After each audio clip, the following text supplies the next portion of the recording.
Sincerely, thank you for making me your guest of honor and speaker. So I want this speech to be very light, as if I'm simply just sharing you a story with you about the ups and downs that led me to where I am today, and how those struggles shaped me. So the story began. The story began when I started high school here, and at this school, I was a dreamer, just like you guys, and I graduated as the top of my class in elementary. So naturally, diba, I aimed to be in the science class. There's a science class and the regular class, right? But that was my first heartbreak. Okay, I didn't pass the science class, and I want to join the science class, and I cried to my mom. My mom is here. I said, "Mommy, nakapasa ti science class, so I will be in the regular class." And I cried a lot kasi for me, diba, it's such a very big dream for me. I'm such a dreamer talaga. So gusto ko dapat nasa science class ako, but I didn't get to enter. But still, what did I do? I did everything.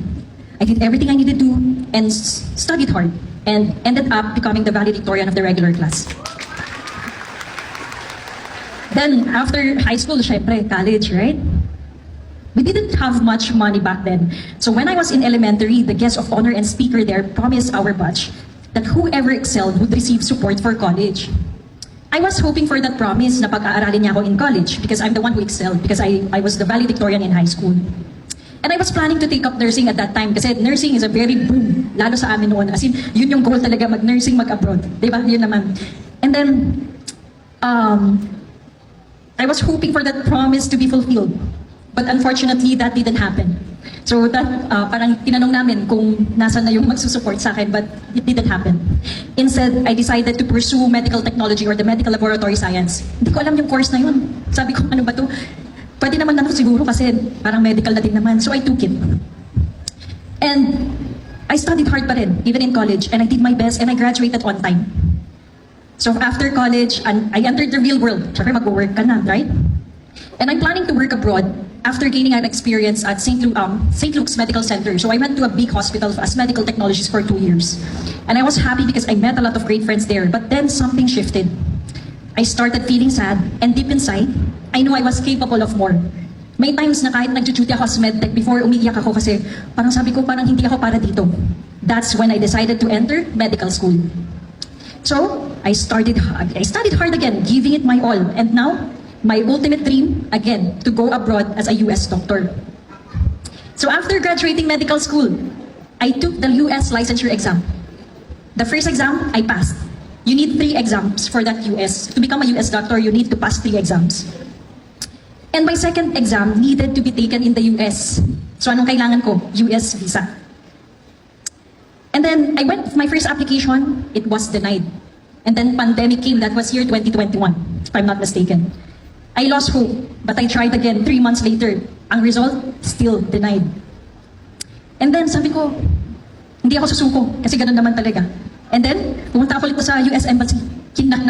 Parang ninenervyos na ako. Parang memorize na ata nila yung itsura ko dun sa consul. Tapos sinabi sa akin, I'm still denied.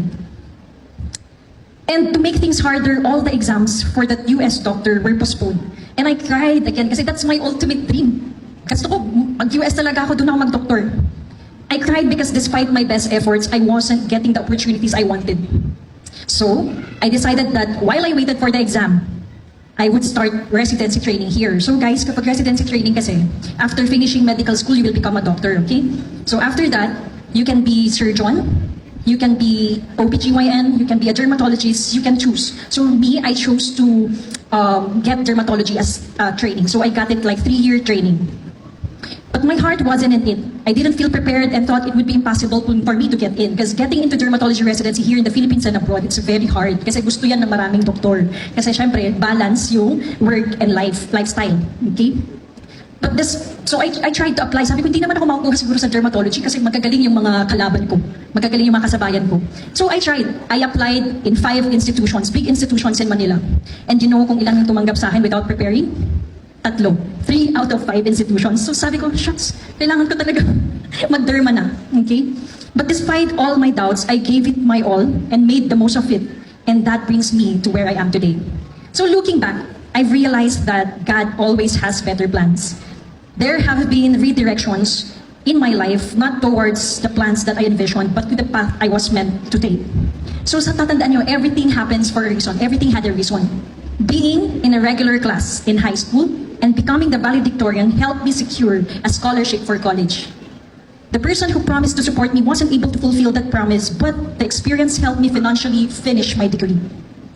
And working in medical technology made me realize that my true calling was in medical school. And being denied a US visa led me to dermatology residency here, where I'm meant to be, instead of going to the US for a different specialty. Now, I'm a board-certified dermatologist here in the Philippines, and I cannot imagine any profession other than what I have now.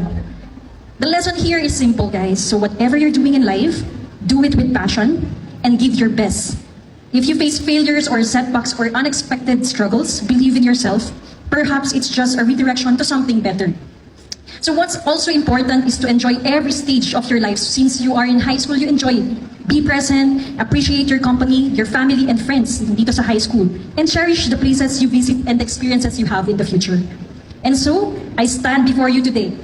I want to remind each of you that life's path is rarely a straight line. Hindi yan straight. We often think we know exactly what we're going, only to find that life has a way of showing us that the detours as just important, if not more so as a destination. So yung every setback ninyo, every failure, and every redirection has shaped me to the person I am today, and then I wouldn't change any single moment of it.